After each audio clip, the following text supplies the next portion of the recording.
I get it. I hear you loud and clear. This is a large transaction and you want to make sure that you are best protected and your assets are taken care of. As a realtor, I have seen every mistake that can be made. And today we're going to talk about 10 of the most common mistakes that first-time sellers make. But before we dive into that, welcome back. My name is Jay. I'm a realtor with eXp Realty and I help millennial first-time sellers navigate the real estate market so they can leverage the real estate for their future. Let's dive into the 10 most common mistakes that first-time sellers make. Mistake number 1. Overpricing your property. I understand that this property is the most valuable asset to you and you want the most money for it, but there is a difference between market value and perceived value by the seller. By overpricing your property, you risk the chances of your property becoming stale and not selling at all. Overpricing can also encourage buyers to just not look at the property at all, limiting the amount of offers that you get handed in. Mistake number 2 is neglecting improvements and home renovations. Now, you may be sitting there thinking, well, I'm not gonna live here for much longer, so why should I have to fix the bathroom or update the kitchen? But the biggest difference is the money that will be left in your pocket. By not refreshing, painting, making those minor repairs and updates, you are leaving thousands and thousands of dollars on the table. Mistake number 3 is poor preparation and a lack of staging. Now, if you're curious to learn more about staging, I actually interviewed Julie, one of my stagers, and we talk all things pros and cons of staging so that you feel really confident about the benefits of staging. Check out that video, it's amazing, full of value. Preparation or poor preparation can include not having strong digital marketing. It could mean not having videography. Not having elevated material can really have your property sitting on the market way longer than market trends. Mistake number 4 is limiting your market efforts. Gone the days where as realtors, we throw a sign in the front yard and it just sells like that. Having a team of real estate professionals really backing your marketing is going to make the biggest difference. For example, my team and I really emphasize on the importance of having your home shown in its best light online. We know that 50% of buyers come from online into the property, so we want to ensure that we are optimizing and taking advantage of all of the digital spaces that we have to ensure that you get top dollar for your home. Mistake number 5 is being unwilling to negotiate. I get it. I hear you loud and clear. This is a large home. It's a large transaction, and you want to make sure that you are best protected and your assets are taken care of. However, the counteractive to that is sometimes sellers are a little bit resistant to negotiate and to try to find a common ground.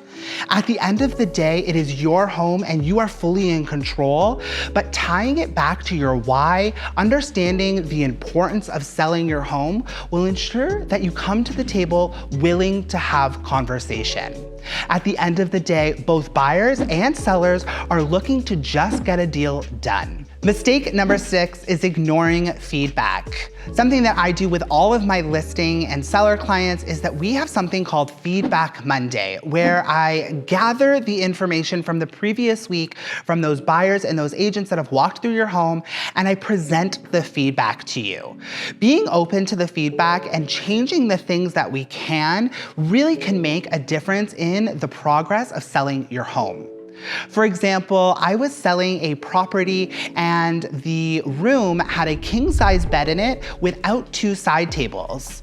Some of the feedback that we got from buyers and buyers agents in was that they wanted more space to have more of their bedroom furniture.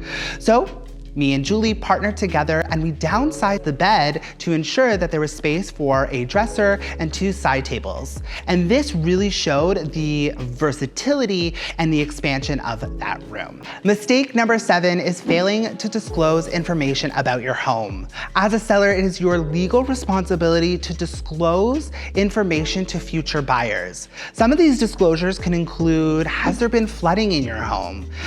Is there open permits? Is there work that you know that needs to be done in the home to make it compliant for insurance? One of the best examples is tube and knob wiring through the electrical work.